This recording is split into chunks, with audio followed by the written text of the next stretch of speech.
Hey guys, this is Anna with Shadowwick, and today's video is for Witchtober Day 6th, which the inspiration word was Halloween, so of course I took it to Samhain. For those who might not know, Samhain is the pagan Sabbath or holiday, festival, what have you, that celebrates the end of the year.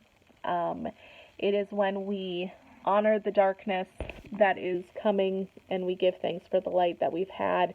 It ushers in the dark of the year. So kind of when things in nature kind of start slowing down and getting darker, and we tend to kind of go inside as well as within ourselves. So it kind of is like the last hurrah of sorts. We kind of slow down and acknowledge the death cycles and honor them, because through the death cycles we find rebirth, and we kind of release that which no longer serves, a bit more focused with that.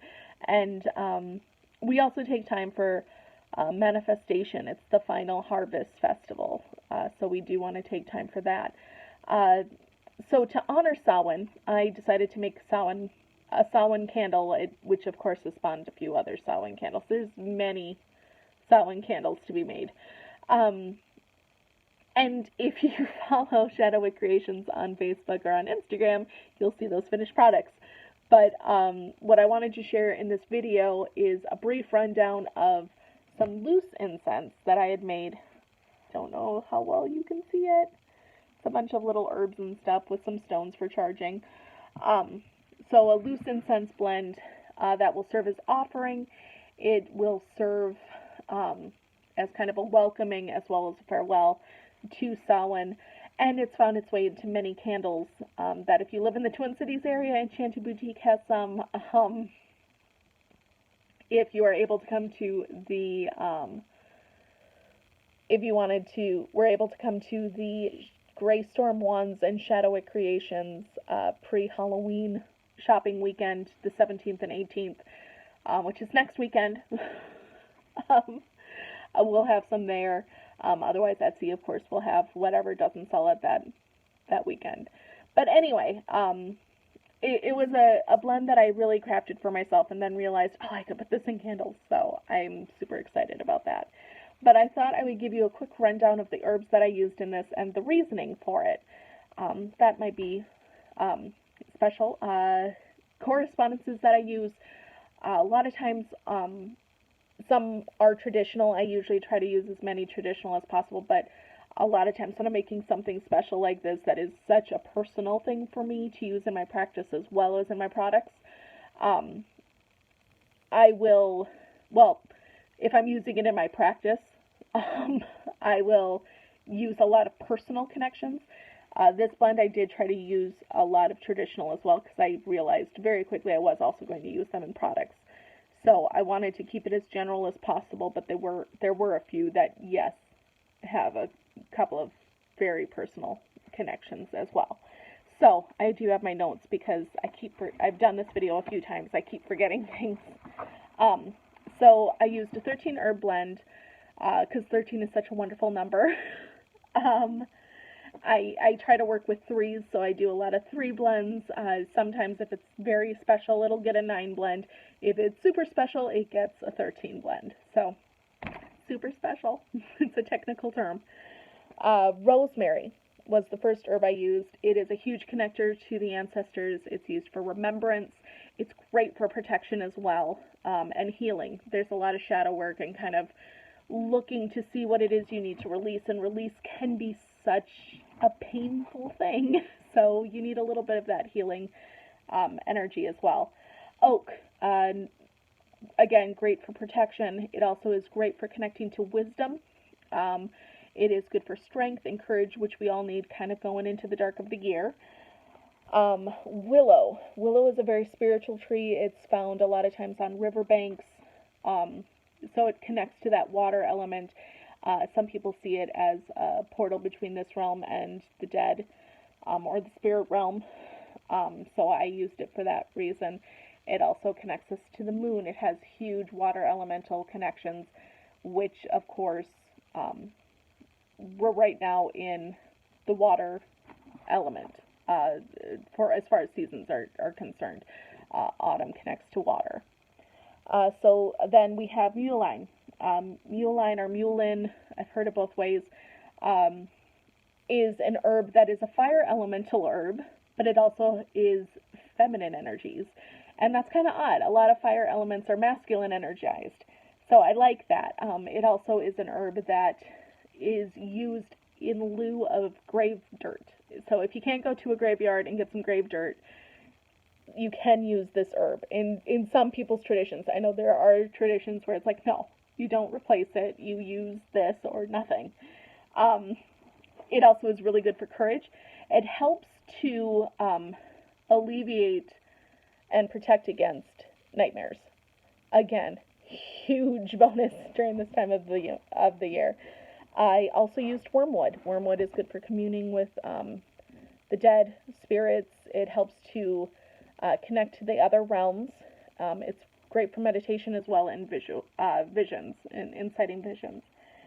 Calendula, again, good for remembrance, connection to the ancestors. It's good for working on the astral realm and dream work, and it also is great for wish fulfillment. And it is the final harvest, so manifestation is a thing. Belladonna is something that I don't know a whole lot about traditionally. This was an intuition edition. I just got belladonna in a couple of days ago. I've never really worked with it before. I know it is baneful. I know it can be quite toxic. I used very little in this in this blend, but the things that I read about it, for the purposes that I use, it should be fine. It will be fine. I don't mean to say it like that.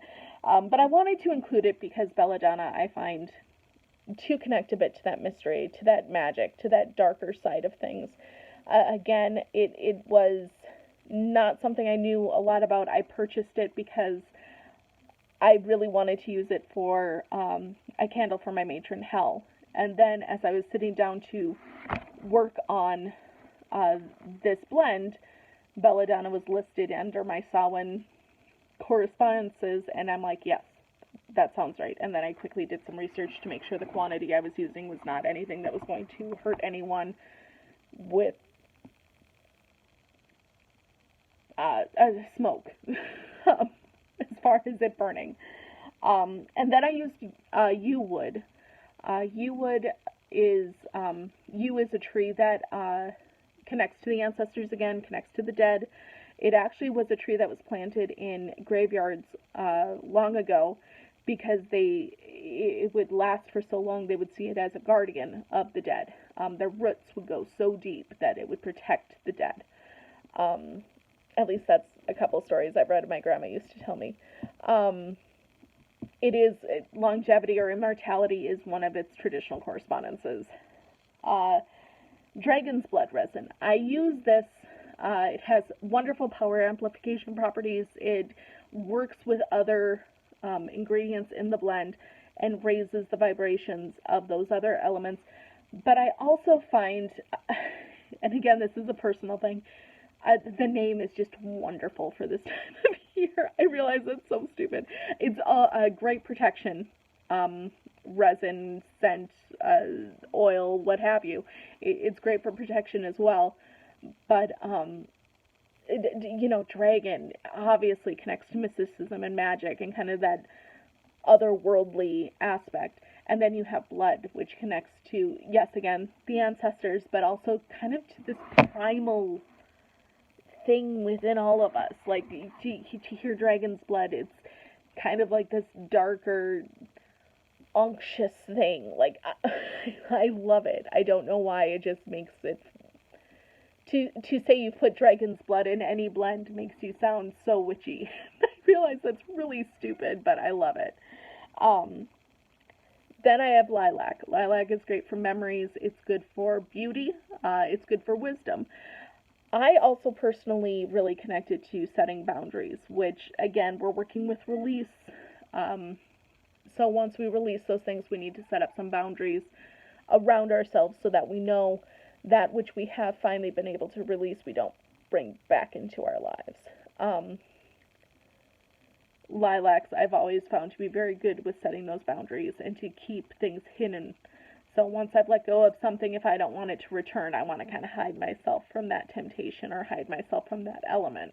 So lilac I thought was very good. And it also does connect us to spirits. Again, great for communing with spirits.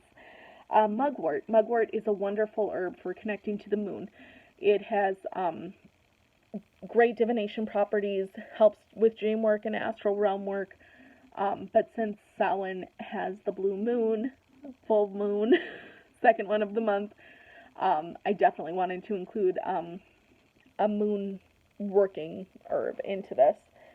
Allspice. Allspice, kind of like dragon's blood, good for protection, good to raise the vibrations and the energies within the mix. Also, allspice on a personal note, I find to kind of give a bit of warmth, a bit of that love and comfort feeling that we get. I understand not everyone's family or ancestry is a happy one, or is one that you necessarily want to celebrate, and maybe that's an aspect of Samhain you just would rather leave by the side, or maybe you celebrate the family of the heart over the family of blood. My point is to celebrate family of hearth and home, celebrate those who give you those warm feelings. Honor the dead who give you that comfort and that feeling of warmth. And that's why I included the allspice, because I like that warming quality. And then heather. Heather, I don't know a whole lot about. Again, I just got it a couple days ago. I hadn't worked with it. Well, not a couple days ago, a couple weeks ago. I hadn't really worked with it before. I had a custom order, and they requested heather, so I ordered it.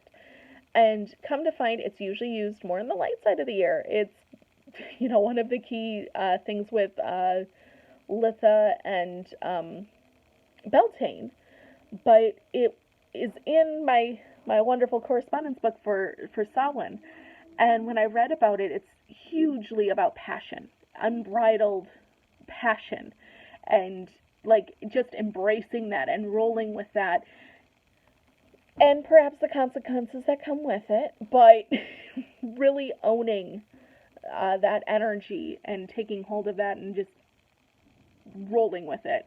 And Samhain, I feel like, is that perfect time. Like, yes, it is a very revered and honored Sabbath and festival and time of honoring, but we also need to celebrate life. We need to honor those who have passed by, taking this life experience by the reins and going where we want to go with it.